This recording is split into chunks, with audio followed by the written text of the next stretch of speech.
Estamos no fim do século XVIII e em meio ao conturbado período de guerras e convulsões sociais que vive a Europa, a Inglaterra consolida o seu poder hegemônico, ancorada no sucesso da Revolução Industrial e nas ideias do livre comércio estabelecidas, um pouco antes por John Locke, aquele que é considerado o pai do liberalismo. Era preciso, portanto, expandir os domínios do Império Britânico, em especial por meio do comércio, levando a sua influência as novidades tecnológicas daquela época para além, muito além de suas próprias fronteiras, fazendo-o merecedor daquele apelido que o tornou famoso, o Império no qual o sol nunca se põe. Com esses objetivos debaixo do braço, Lord George Macartney ruma em 1793 em direção à China, outro grande império, chefiando uma enorme delegação, incluindo diplomatas, médicos, acadêmicos, pintores, músicos, soldados e aristocratas, com a missão de abrir a fechada, desconhecida e reclusa China ao comércio e influência britânicos. No livro O Império Imóvel, O Choque entre Dois Mundos, Alain Perfit narra essa aventura com ricos detalhes alicerçada em documentos da época, mostrando como essa missão fracassa rotundamente. A principal causa para esse insucesso: Lord Macartney se recusa a cumprir com o ritual dos cumprimentos diante do imperador Qianlong, deixando de realizar o chamado kowtow, uma espécie de reverência ao chefe da dinastia Qing, na qual um mortal necessita se curvar perante o mesmo, pronunciando e estendendo seus dois braços para a frente e encostando a sua testa no solo. A comitiva volta de mãos vazias por não entender as diferenças culturais existentes no mundo.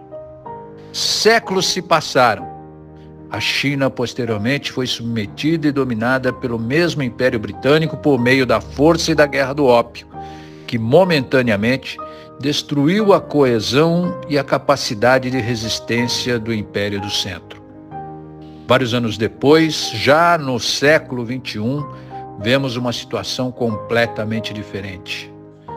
O grid de largada para essa novíssima ordem mundial que se desenha no horizonte prevê uma China disputando cabeça a cabeça a primeira posição com os Estados Unidos e a Inglaterra tentando, quando muito, não se distanciar tanto do pódio.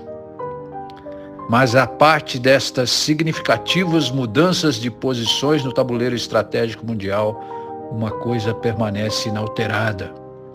Desde aquela época, a linguagem da diplomacia entre as nações é ritualística, com gestos e símbolos significando mais do que muitos possam imaginar.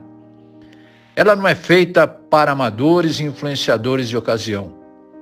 Os rituais diplomáticos precisam ser seguidos, pois representam e espelham a diversidade de culturas e de pensamentos de cada nação representada. Neste contexto, a China atual parece ter mandado um recado, uma mensagem clara para o Brasil durante a última reunião do G20.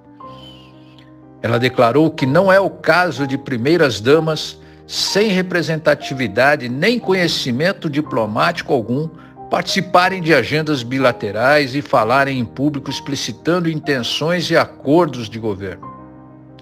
Negociações desse nível não são improvisações, nem palanque para blogueiros em busca de dar satisfações para seus públicos cativos. O mesmo país que construiu uma sólida reputação no mundo diplomático por meio de ícones como Barão do Rio Branco, Rui Barbosa e Oswaldo Aranha, hoje se alinha a Irã, Hamas, Cuba, Venezuela, Hezbollah e deixa o seu rumo ser levianamente influenciado por meros representantes da informalidade e da ocasião, utilizando-se de termos chulos e desprezíveis até para uma reunião de sindicato, quanto mais para uma cúpula do G20. Internamente, as coisas não parecem estar tão diferentes. o fuck you e o bestão acabou se matando com fogos de artifício parecem frases que ressoam também nas paredes da sala de Fernando Haddad. Queimado que está sendo na fogueira das vaidades e da guerra política do PT, que quer tudo, menos austeridade e seriedade econômica. O governo atual foi capaz de gerar um pacote para diminuir o déficit fiscal, mas que provavelmente irá aumentá-lo. O raciocínio é bem simples. Mesmo antes de ser aprovado, ele já gerou a expectativa de aumento da inflação e aumento do dólar. Só a dívida pública federal, para termos de exemplificação, a dívida pública federal externa, é lastreada ela toda em dólar e está hoje em mais de 350 bilhões de reais. Ou seja, aumenta o valor do dólar, aumenta a nossa dívida em reais e será preciso mais dinheiro para se pagar essa dívida, o que gera mais inflação e desconfiança, aumentando os juros que o Brasil precisa para tomar dinheiro emprestado, adquirir mais empréstimos em dólar. Mundo estranho esse. Para muitos, parece que o que realmente importa nesse momento é simplesmente a busca do poder pelo poder, ainda que o fuck you tenha que ser endereçado, por fim, para o próprio Brasil. Hoje é terça-feira, 3 de dezembro, e este é o DexCast de número 71. Até lá!